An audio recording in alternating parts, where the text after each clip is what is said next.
Our rivers and soil are being depleted at a dramatic pace. In the near future, we will not be able to feed our populations and quench their thirst. The simplest and the most effective solution is to increase the tree cover and in turn enrich the soil and replenish water bodies. We need to understand this. There are many perspectives and many angles from which you can look at the ecological degradation or ecological problem as we know it today, climate change and other aspects. But very fundamental and simple way of looking at this is, there is loss of biodiversity and the richness of the soil is being lost. The organic content in the soil is being lost. That means soil, the rich soil which supports life is turning into sand in some sense. This is called as desertification. All that we know as life on this planet, over 90% of it or more, essentially is happening within the top 39 inches of the soil. 39 inches of topsoil is nourishing every part of life, from a microbe to an insect, to a worm, to bird, to animal, trees and human beings. All our lives, our food is grown within this 39 inches. What needs to happen here is, right now, 25% of the agricultural land on the planet is being declared as fallow or degenerated soil. Well, the best solution would be to bring at least 40% of the landmass, arable landmass, on the planet under tree cover. If that looks too far, to whatever extent we can, we must do it in the next 10 years. At least all the tropical river basins must have 40% tree cover, only then the rivers will flow.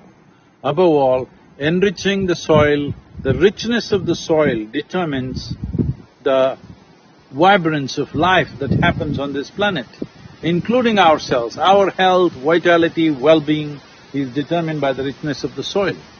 And the only way you can enrich the soil is by these wonderful trees, the leaves from the trees and the animal waste. There is simply no other way to put back organic content. Machines cannot do it. This is the only way to do it. So, it is important to put back the trees, but the question is always about where is the land, on whose land shall we put this? See, we need to understand this. Right now, 51 million square kilometers of land is being farmed. Out of this farmland, 40 million square kilometers of land is being used to raise animals and their food. You don't have to give up meat if you have surrendered to its taste and its nourishment, it's fine with me. But if you reduce your meat consumption by 50%, 20 million square kilometers of land will become available for tree plantations. 20 million square kilometers of land, if you bring back tree cover, believe me, you would have reversed the whole impact of climate change in the last 50 years, in the next 25 years. The amount of carbon that we have put out into the atmosphere can be easily sequestered just by this. Right now, we are working on one river basin, that is Kaveri, 83,000 square kilometers, 2.42 billion trees, 5.2 million farmers, over 85 to 86 million people. Their life will change in the next 8 to 10 years' time, if we successfully make this happen. Whose work is this? Is this my work? Is this the work of a certain organization? Is it the work of a government? No, we need to understand this is a generational work. Every one of us who are breathing here, who are drinking water, who are consuming food, it is our work. If every one of us do not participate in this, we will fail. What failure means is, right now, all the studies show that we have topsoil for farming only for another maximum of 60 years. That means we want to end human race in 60 years, we want to end all other life on this planet. What is our intention? They are saying by the end of 21st century, 50% of the species would have become extinct. Where are we heading? This is our time on the planet. We as a generation of people can make this happen.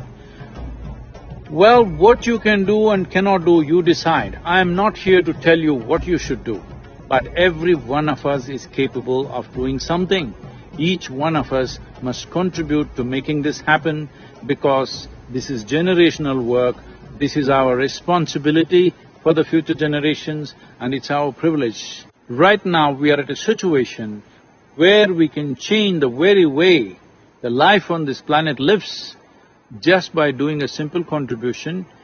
It has to come on farmlands, it has to become a commercial produce. It is very important for us to understand from now on, timber, wood does not mean forest. If we want to use wood, we must grow it. Exploiting forests in the world, that must become history. There is no possibility anymore to use forest as a source of timber. Forest is not a source of anything. Forest is something which is the source of our life and the source of biodiversity on this planet. It must just stay as it is without any disturbance. If we want to use wood, we must grow it.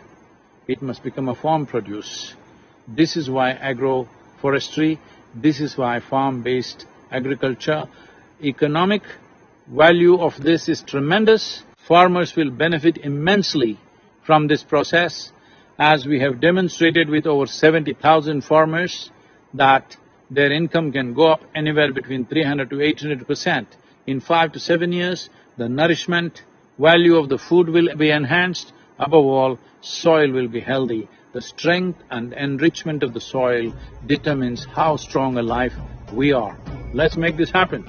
On this day, which we are celebrating as River Revitalization Day, let us commit ourselves to something on a monthly basis. Commit something, 1 tree, 42 rupees. Everybody can do it, a beggar on the street can do it.